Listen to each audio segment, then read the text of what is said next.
focus for our campaigning. It's based in Selby, as many of you will know, and it imports all of the wood that it burns.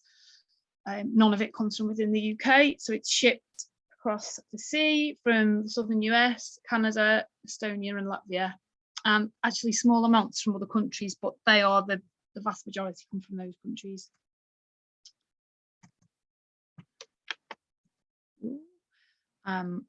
So they make a big song and dance about how they are pioneering renewable energy, and they try and complicate that message, but really what they do is burn trees, and that's it.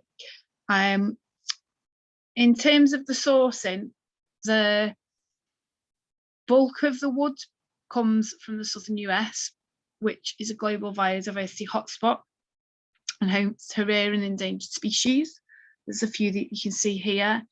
The forests are clear cut, and they then the logs go to pellet mills to be processed. And in the US, the impacts are particularly severe on the communities that live near the pellet mills. They're often cited in poor communities of colour, environmental justice communities, and have devastating health impacts on the people who live there. In Canada, the impacts are slightly different, but a lot of forests and wildlife are under threat, and jobs in forestry, as we'll come on to. And Drax has recently, it's expanding its wood pellet production ownership and buying companies that produce pellets in Canada. And in Estonia, there's been lots of evidence of Natura 2000 protected forests being logged, and it's highly likely that some of those logs end up being burnt at Drax. So it's claimed to be renewable and alternative to fossil fuels, and on that basis, Drax receives millions of pounds in subsidies.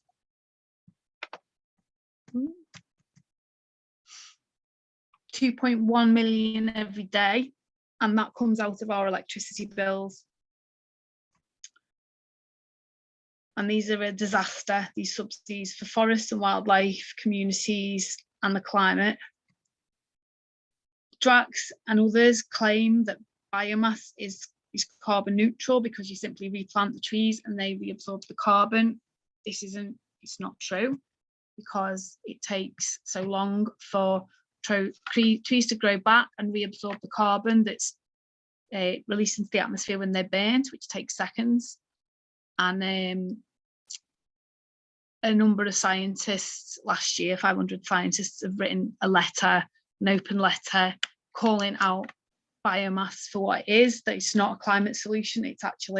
It's more than a distraction. It's a very dangerous approach to the climate emergency. I'm just going to say, I can see that people are posting in the chat, but I'm not opening the chat because I'm sharing my screen. So if anyone does need to say anything immediately, then just say it, or someone who's a host say it, I think, because maybe everyone's muted. Right, so many of you will know, but some may not know, that Drax is actually under an ongoing court case.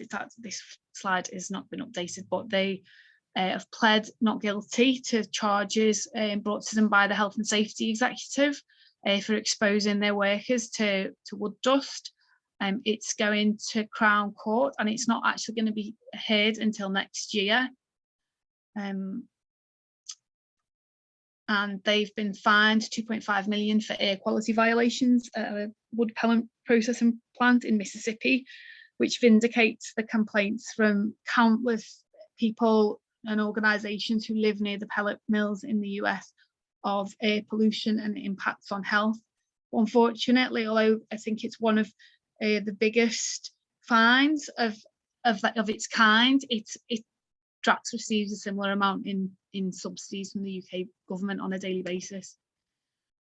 In Canada, there's a coalition of unions and environmental and public policy groups have written a letter to the Competition Bureau, and they are asking them to look into Drax's monopoly on the forestry industry. And as you can imagine, jobs in forestry are, the more forest, the more work there is. So if you cut down the forest, there's no forest to look after. And Drax bought Pacific Bioenergy, and then announced that it would close, losing 55 jobs. This was last year. And so the Public and Private Workers of Canada, which is a union representing the workers at the plant, they've expressed concern over Drax's stranglehold on the wood pellets industry in British Columbia, which is the area in Canada where most pellets come from, and the impact of the plant closure on their members and families. So Drax is engaged in greenwashing, calling it a renewable sustainable energy source, and also talking about BECCS, which is bioenergy with carbon capture and storage, which someone mentioned in the go rounds about carbon capture and storage. It's the same idea, but with bioenergy added at the beginning. So the idea is you burn wood or other biomass and then capture the carbon, and then they take it a step further by claiming that because they will keep growing new trees to absorb the carbon, that this is actually not just going to be carbon neutral, it's going to be carbon negative, and it's going to take carbon out of the atmosphere. And they're pitching it as a climate solution, and it's starting to appear as such in policy, which is very, very worrying. Drax have admitted themselves that their claims or their proposals about BECCS are not based on a proven technology or even based on trials. They're based on false assumptions. But when asked during a consultation, they had to admit that they didn't have any real world data to base their projections on.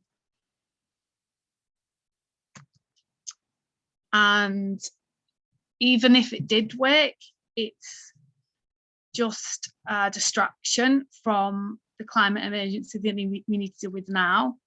And it is an excuse for continuing to destroy the world's forests, which is wrong on so many levels, but on a climate level, they are part of the solution, and cutting them down is only going to make things worse. Unfortunately, Drax, though, has a lot of influence, and it's engaged in a lot of greenwashing and a lot of lobbying, which is obviously being quite effective given the amount of subsidies that they get in. And a recent poll found that 72% of people think, support biomass.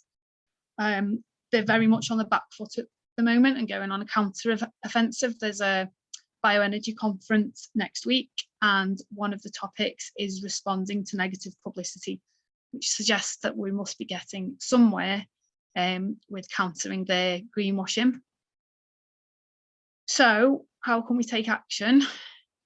Well, there's a lot of us and we can work together, and the more people that get involved, the better. This is a crucial year for Drax campaigning. Obviously, the climate crisis is getting worse. There's worry about the Thwaites Glacier becoming separated imminently. There's been an upsurge in greenwashing around BECCS and false solutions, biomass in general. And Drax are putting in a planning application due imminently for their BECCS proposals, which we are going to object to and mobilise other people to object to. So this is at the plant in Selby. They want to attach this technology that doesn't really exist, and part of that technology uses a chemical called amines, and when they're degraded with the chemical reaction they have to capture the carbon, they release nitrous amines and other amine degradation products, which are known carcinogens. And the government is also releasing its biomass strategy this year, so we need to get the message out about why it's not a good idea. We are calling for, our overarching call is to transfer the over £1 billion that Drax receives every year from burning trees to genuine renewable energy, such as wind and solar. And there's lots of benefits in terms of air pollution, in terms of wildlife, in terms of jobs. The list goes on. So Drax has been involved in increasing awareness around Drax and biomass burning. And there's been a number of protests and projections, and there was a End the Train of Destruction, which a few people here, I think, already were involved in. So getting involved in actions that's something we're going to discuss shortly. In terms of MPs, we can contact our MPs and ask them to ask parliamentary questions about biomass. I emailed my MP and she got back very positively. She didn't need any asking, really, just one email. And then writing to base, asking about redirecting subsidies, and getting involved with the Cut Carbon Not Forests campaign, which Biofuel Watch is part of. Obviously, there is a question about the people who work at Drax, and we want that to be quite a key part of our conversation. And we want a just transition where workers have a say in how they can be involved in the green economy. Redirecting the subsidies will create jobs in the wind and solar industry, but there needs to be a sort of pathway for people to enter into those industries, and then also the other things that someone was listing before about retrofitting, and the many jobs that can be created if the will is there to do so. I think we're going to come on to this a bit later, but how unions and groups can take action is we've got an open letter that we're asking unions and groups to sign on to. There's a petition which I think has already been shared in the chat, which you can sign, and I'll encourage other people to sign. And obviously, as well as the positives of wind and solar, in terms of carbon sequestration, the best technology already exists, which is trees. Trees can capture carbon from the atmosphere, so we need to leave them standing.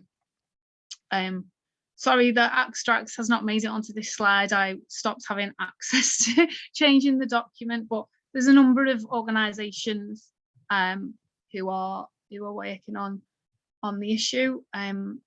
So between us, our voice can be powerful. I did manage to put Drax on this one.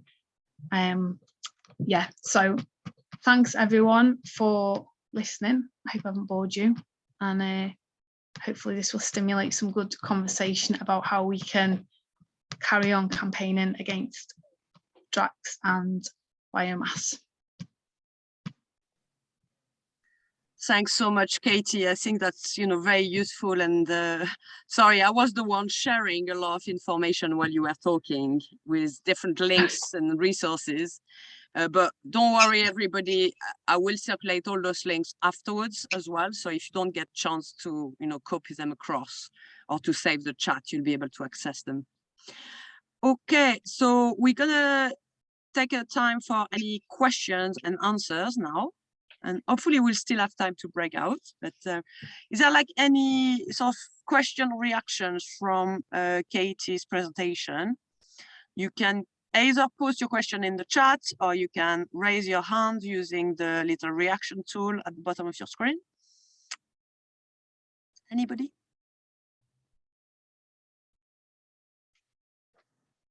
Give you a second to think. But your presentation must have been really clear. I think people have got much better understanding of the issue right now. Okay, I've got Stephen. In the local government chronicle, some of the people who represent some of the councils and the pension funds have said it's better to be not divest of fossil fuel organizations, but to argue that the fossil fuel organizations should be leaving fossil fuels behind. Like if you've got shares in BP, use your force, your voting, and say, what are you doing about climate change, and getting rid, and no more exploration and all the rest of it. I don't know which is the best method. Okay, so maybe a more general question about methods. So we'll pause there and give time for reflection on that. And then I've got Ellen. Yeah, I think this is actually it's actually a good point. More generally, not just about Drax, but about all of the installations that are, the polluting installations. I think Drax is probably the biggest example, but that it's that this whole question of what I think. Can we be specific about what we want to happen to this installation? And I know we're talking about the whole chain here. We're talking about the logging, the pellets industry, all the supply chains, the whole lot. But in terms of the particular installation, which is Drax Power Station, what do we want to happen to that? Do we want it to be raised to the ground? Do we want the Drax company to be, to transfer their operations into some other kind of, into renewables or something? I think it's actually quite a useful question to think about. Thanks, Ellen. I'll make a few comments on that before I get Katie to give us the answer. But yeah, no, I think that's a good question. And I think many of us who are campaigning, we realize that, we need to campaign on the bigger picture, and having the, government, having the political will to bring in legislations and regulations that can shift us in the right direction of phasing out fossil fuels, not having new projects, but also organizing the transitions for workers who are affected by those infrastructure and those companies. And in terms of method, I don't think there is one method that will win, and that's why we need to explore all the different avenues. And you may have people who are very good at lobbying politicians, and that's something that's needed. Surely we should do that. Then we've got people who are very good at organizing in trade unions, and we need the support of the trade union movement to change internal policies to bring those issues to the front and to the attention of members. And once trade unions have got policies on those issues, they can bring resources, whether they're like trade union members who can support more officially some of those protests or those lobbyings of parliament. Trade unions generally have parliamentary groups where they can put forward early days motions or other parliamentary mechanism. So that's surely something that as trade unions we'll want to push in our trade unions, and organizations like Biofuel Watch are already doing some lobbying of politicians. But also I think that action, protest and direct action is also necessary because we're not seeing the changes. And I think that my perspective certainly is that if we're waiting for those companies to change, we could be waiting forever because they've got absolutely no intention of changing. We need to have a critical mass of people. And some people argue it's 3.5% of the population, others say it's 10%. So we see a shift in attitudes. So yeah, I would say every method is valid, and certainly here we are exploring more as trade unions what we can do, and we can adopt different of those methods if we want. Sorry, I've rumbled a little bit. I don't know, Katie, if you want to come back now or take Margaret first. Well, I could just come back really quickly, I think, on those 2 points which kind of link. And I think with divestment, I think it depends on the business model of the company that you're trying to engage with. And I think at the minute, what we're really seeing is the fossil fuel industries, it really digging in. They could have made a decision maybe 20 years ago, right, okay, this is past, we are going to invest in, renewables. And, there's some token investment in renewals, but they're lobbying to continue burning. And while some level of shareholder engagement is good, I mean, I'd hate it if these AGMs didn't get any awkward questions, but when you talk about the large scale sums like your pension funds, I think that the shareholder engagement doesn't have as much sway as the divestment. And on Ellen's point, I suppose, are we talking about the nuts and bolts of Drax, or do we think that actually the most important resource that Drax has is the workforce, and is it more about repurposing the people than the plant? My practical solution of what should happen to Drax is I think it should become an abseiling centre. As I've said that before, but yeah, I don't know if the other two want to, Margaret want to make your questions. Yeah. Thanks, I love this idea, but yeah, if we take Margaret Smith and then Margaret Jackson, please. You see, I think that the question of the subsidies is absolutely key, because I think without the subsidies, the economics of Drax just don't make sense. Just like, you know, the economics of fracking didn't make sense. You know, any company can wind itself up. It's not a disaster. You know, if it became uneconomic without the subsidies to continue to do what they were doing, you know, they could. It's not the end of the world for a company to stop being a company. I mean, that's how capitalism's designed. If you say maybe we should tell them to do renewables, they'll cheat. They'll use it as a greenwashing, but they will continue by any means necessary to hold on to the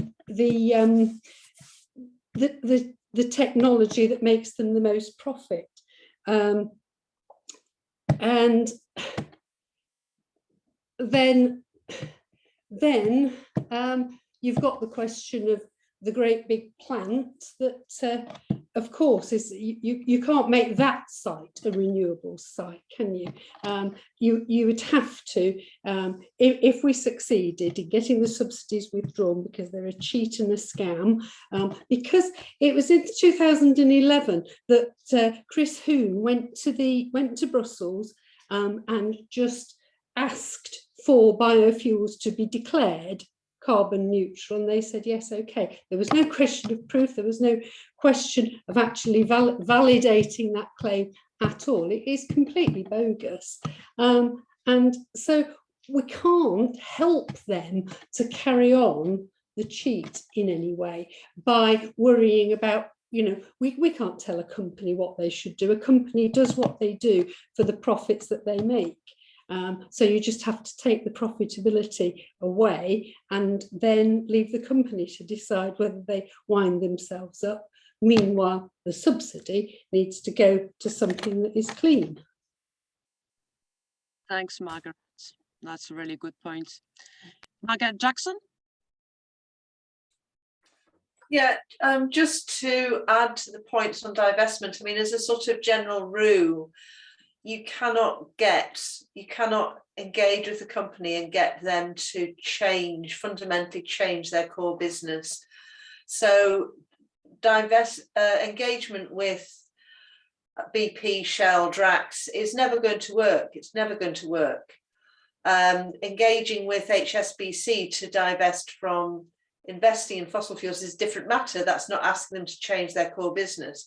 So that's the difference. And we mustn't be distracted by sort of the argument that engagement can be effective with the oil, coal and gas companies. And I mean, Drax has just done a fantastic thing because it's jumped from burning coal to burning wood and claiming that it's carbon neutral, and but it's not actually addressed its core business in any way whatsoever. Thanks, Margaret. I can see Ellen wanted to come back, so I'll take Ellen and then I'll go back to Katie. Ellen? Yeah, it's not so much wanting to come back. I mean, I agree with those points that have been made. And I'm just wondering how this question of subsidies, it applies much more widely than this, doesn't it? I mean, look at the massive subsidies that are being thrown at the nuclear industry now, and there's so much more being promised.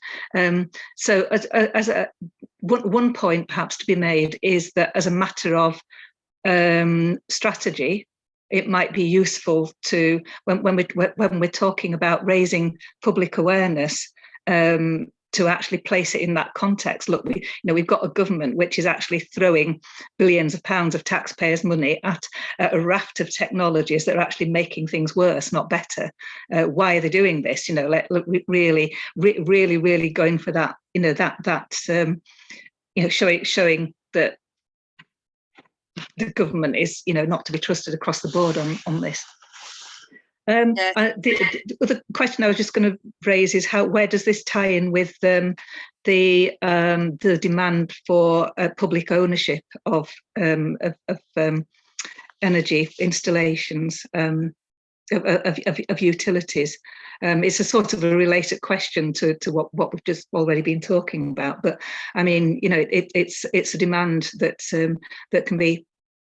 can become popular in the trade union movement.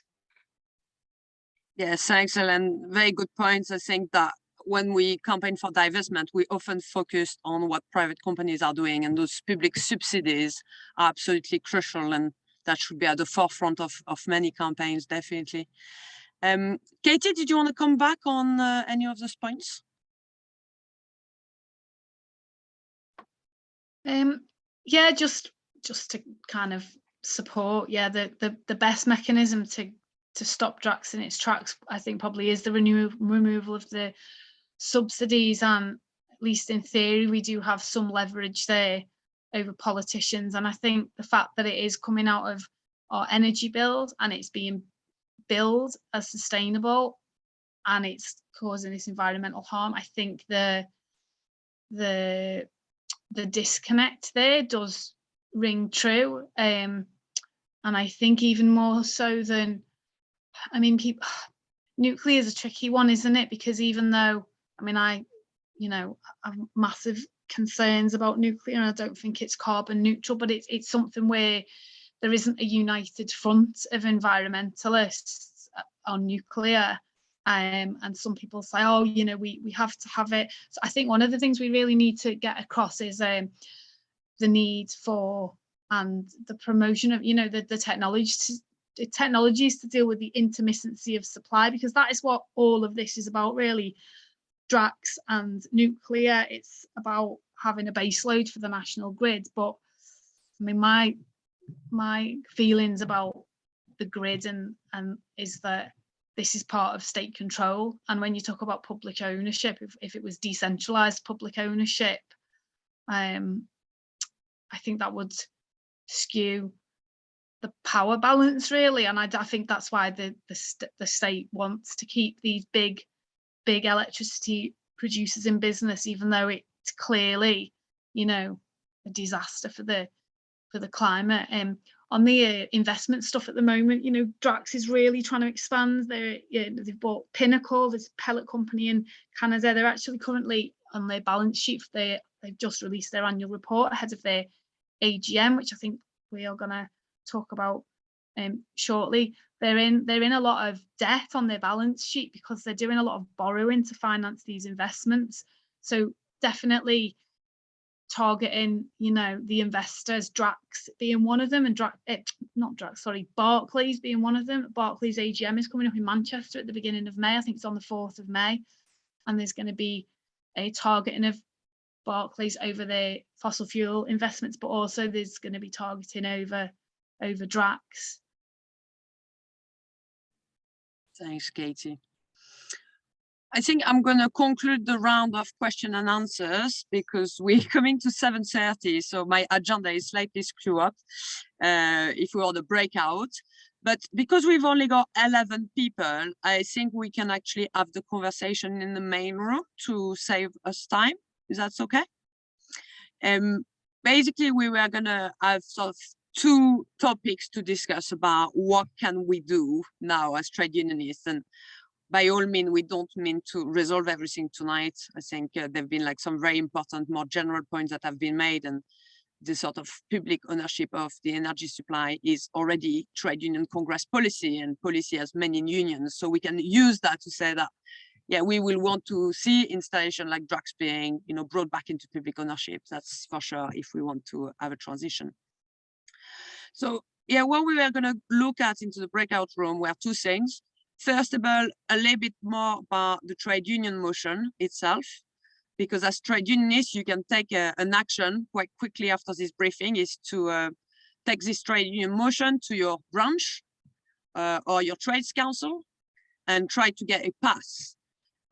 Ideally, we also want to try to escalate that motion or similar motion that you may want to adapt for your own unions to change our trade unions policy and have clear policies on the issue of biomass and Drax. If we can do that, we can then seek trade union support and resources to campaign on this issue. And you know, that's why motions on particular issues are quite important, because they allow us to do that. For fracking, we managed to change policy and unite the union, and that helped tip the balance in, you know, getting some unite to advertise the protest, pour some financial resources, have trade union members going along to support officially those protests. So I think that's one important point. The other thing is that next week is the Drax AGM, and we've got a series of protests happening on Wednesday, the 27th in London, Leeds, and Liverpool. So in a minute, I'll share a document with the list of events. There are also some events in the build-up of the AGM. So in the next week, very interesting events, including tomorrow, an event with international speakers. So I'll be sharing some of the links in the chat as well. But first of all, I'll just briefly reshare this trade union motion. And if people can maybe like click on the link so we can just have a quick look at the actual motion and what it says. It is a model motion, so it's something you can adapt. And there is also some resources and information that we've added as links. So basically what we're saying is that at the moment, there's a few things you can do as a trade unionist is to sign the petition, pass the trade union motion, get your unions and trade council to sign up the Biofuel Watch open letter, calling on the government to redirect the renewable subsidies for the biomass. And the motion itself sort of summarized some of the key points that we've already covered.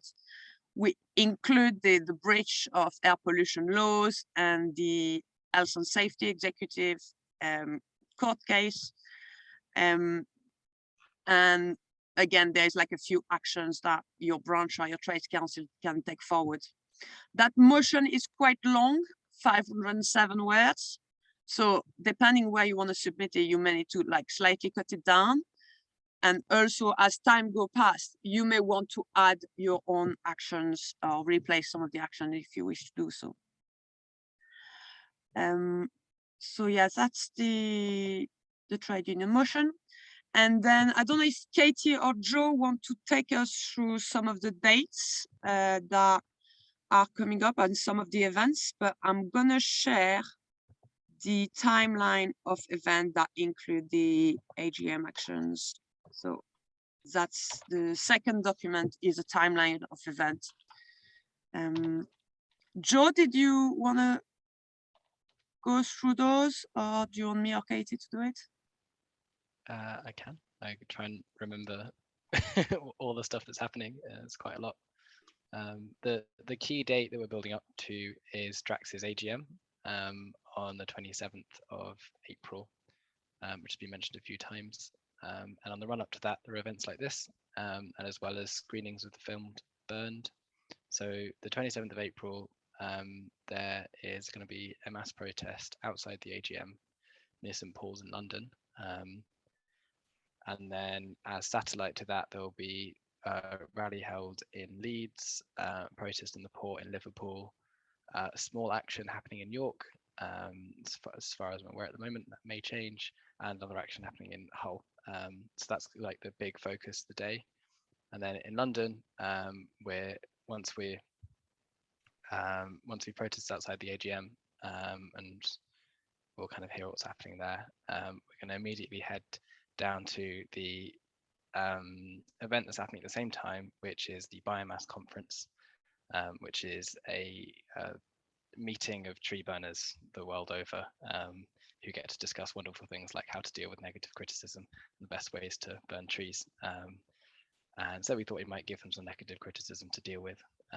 So we're heading outside, make a bit of noise, hopefully get like, yeah, much noise as we can to just like add some disruption to that. It's a bit of a journey across London. So that's the main, like that's the action we're focusing more on, what we're building up for with this. On the way there, like in a 3 days time, Leeds is that there's XR Leeds and a few other groups are holding a screening of the film Burned in the Rainbow Junction. Yeah, have I missed something else? Is there something before then? Have I got it wrong? Oh no, it's the 21st. Yeah, no, yeah, the big thing. I'll just add Vivian in. Hiya. So the big thing is this webinar being organised across from the Dogwood Alliance, Save Estonia's Forests, Axe Drax, Stand.earth, and Biofuel Watch are organising a webinar about standing up to Drax and Vattenfall, the Swedish wholly owned company that has huge investments in biomass. Did I get that right, Katie? Yes, cool. Yep. Yeah, I know about Drax. I don't know about anything else. Yeah. Actually, Vattenfall are owned by the Swedish state, and they are an example of a company where divestment where shareholder engagement can work, because, or lobbying can work, because this is a tangent. Sorry, they actually invest in lots of other positive things as well, so like wind. Sorry, I'll stop. That's good. That's good to hear. It was nicely linked up. Yeah, and then after that, so once that's 6:30, and all the details are going to the chat because yeah, that's Clara's amazing. We've got that in-person screening at the Rainbow Junction in Leeds at 7 p.m. on Friday, and then lastly, an online screening of Burned for anyone who misses that on the 25th on Monday, a couple of days before the AGM that Biofuel Watch are organising.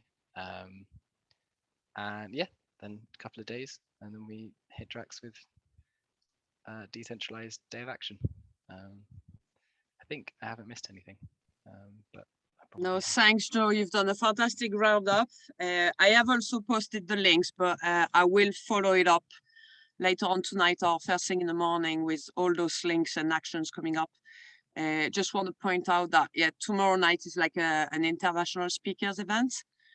So if you are interested by that, you may want to grab the link directly from there because you may not get it via email before tomorrow night. Yeah, so I mean, we're just going to go a little round and pick up on any further comments. If you are able to attend one of those events, please let us know so we can keep you in the loop. But also, if you are thinking about which trade union branch or trades council you may be able to take the motion forward, it'd be great if you can give us your ideas. And I see that Pete is got his hand up. So Pete, you're next.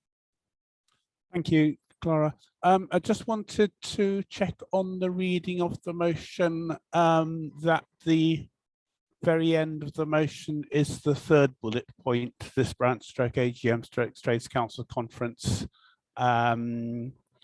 because I don't know, there is various text after it, and I wanted to check that I have actually sort of identified the end of the motion correctly. Sorry, Pete. If you access the document, the motion goes on page 3.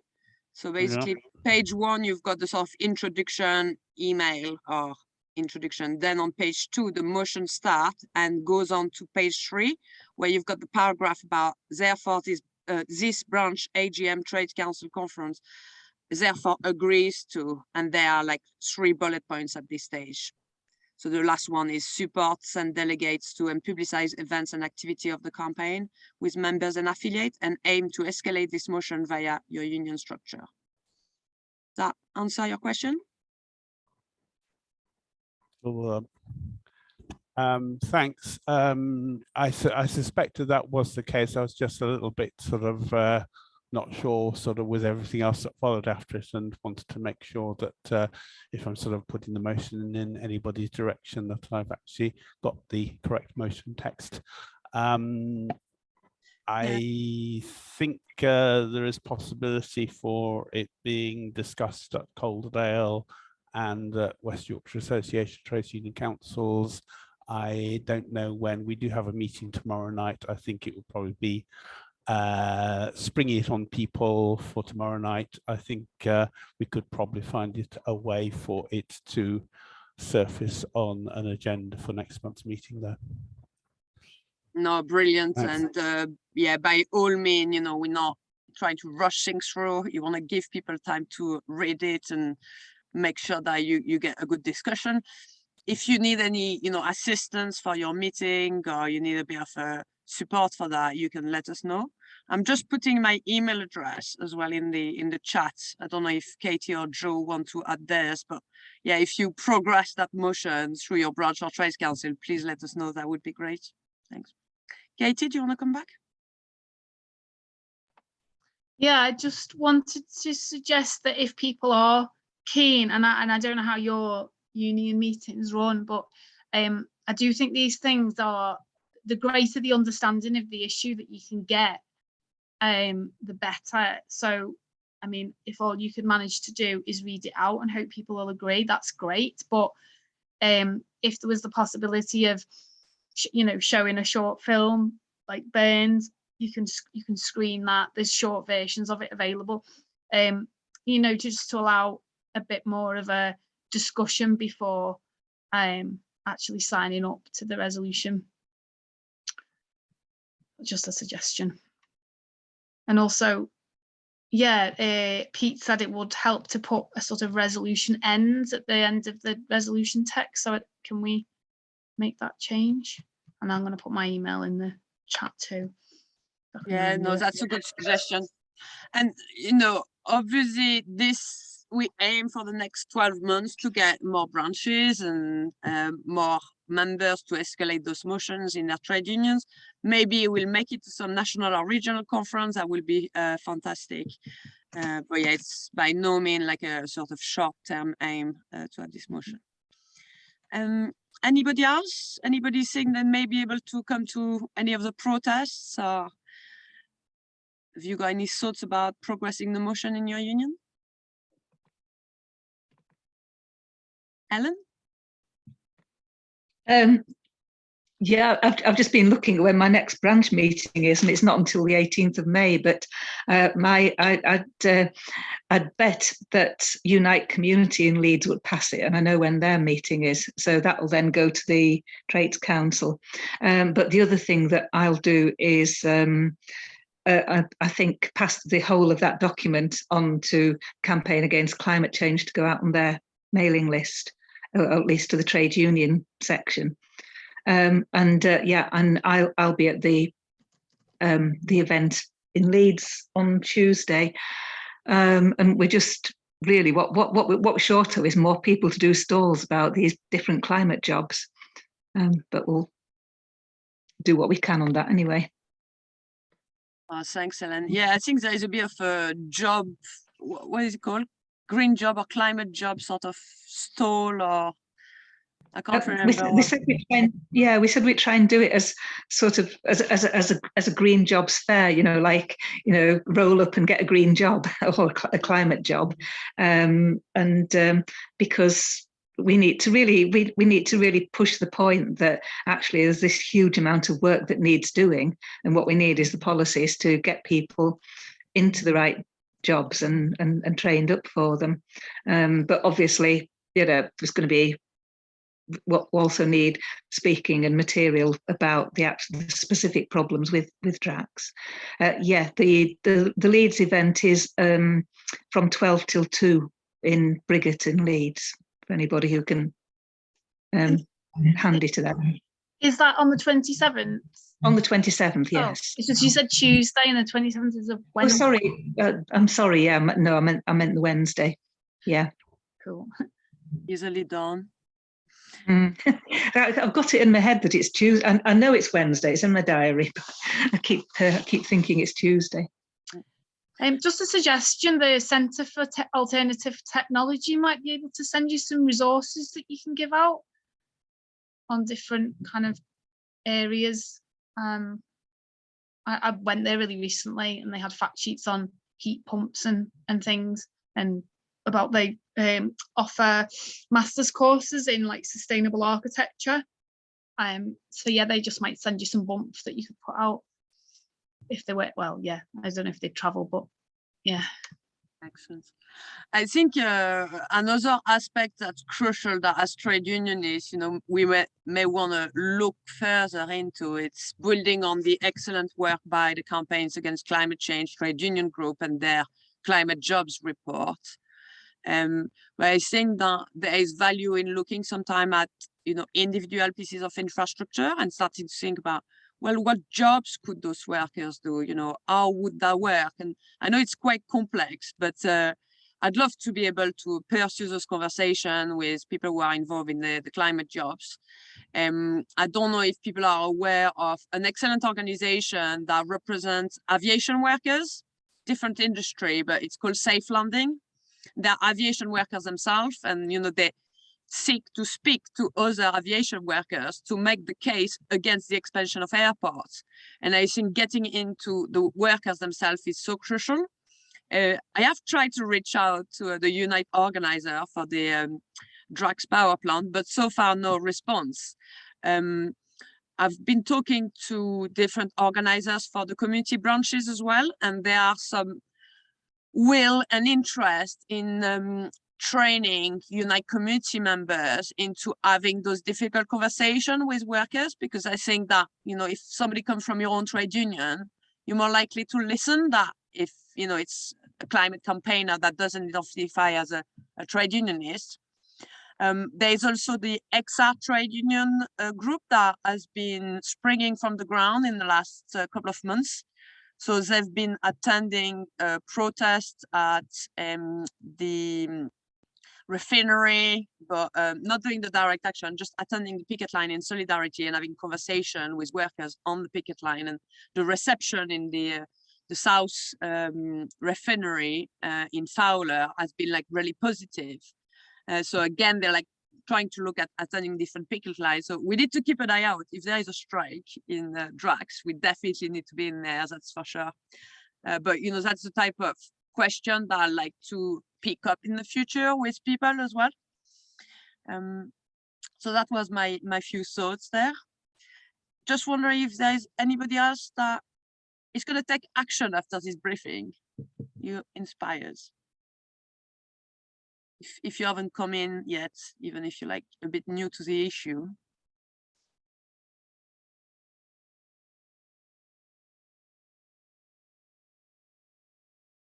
Okay. No immediate reaction. Okay. Well, if there is no other sort of contribution for now, we're going to start wrapping up the briefing.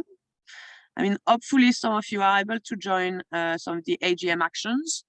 If you're not, there is also digital action available, and I put the link into the chat so you can take part online. Certainly, if you can help advertise the events, even if you can't attend, please share them with your branch, your trades councils, especially if you are in those areas. That would be fantastic. We've also shared our emails in the chat.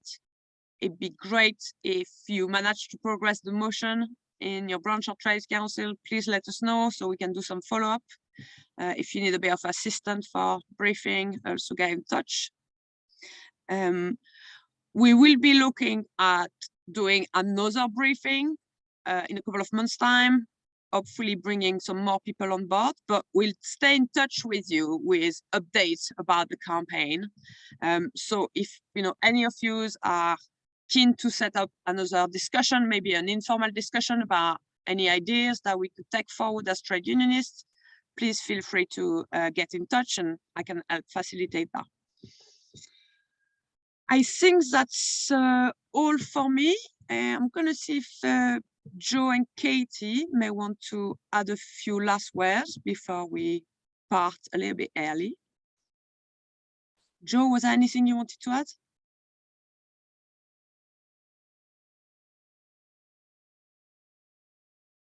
No. Katie, did you want to come back in for last few words? Yeah, I guess just I would really encourage people to come along to the webinar tomorrow night in particular. I think it's going to be really good and really important to kind of hear the voices of the people from the, you know, the communities that are actually impacted by these activities, and to sort of use that to bolster your kind of understanding. And obviously there's loads of there's a few events in the run up. If you could just, you know, come along or invite people and share them, and yeah, try and get involved in the protests on the ground. And but also we've got this BECS planning application is due imminently, and then we really will want to mobilise people to submit planning objections, and that's something we're looking into at the moment, the legalities of what we can and can't object to, and hopefully we can notify people about that via the action network I think that people are signed up to. So and also actually I'm just going to share, because I didn't really go into it in loads of detail. I think actually it's included in the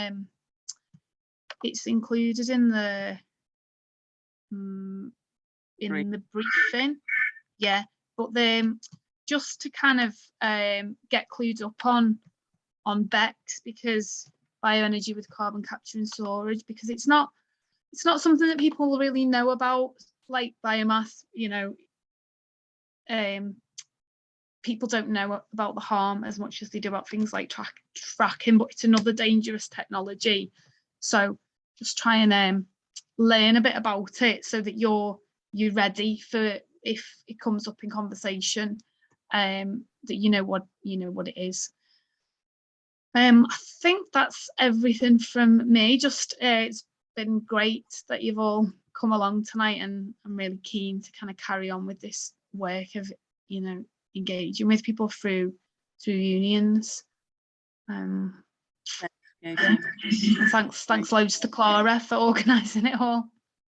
I'll leave you with the last thoughts from Liverpool, where we are organising an action, and we're bringing together different campaign groups, not necessarily campaigning on Drax, because the port of Liverpool, where the wood pellets are arriving from the US, is owned by a company called Peel, and Peel all the docks in Liverpool, and they also own the airport. So we're hoping to link up with the anti-airport expansion campaigner at Oglet Shore, but also there is a new double carriageway planned in the middle of a very beloved green space called Rimrose Valley.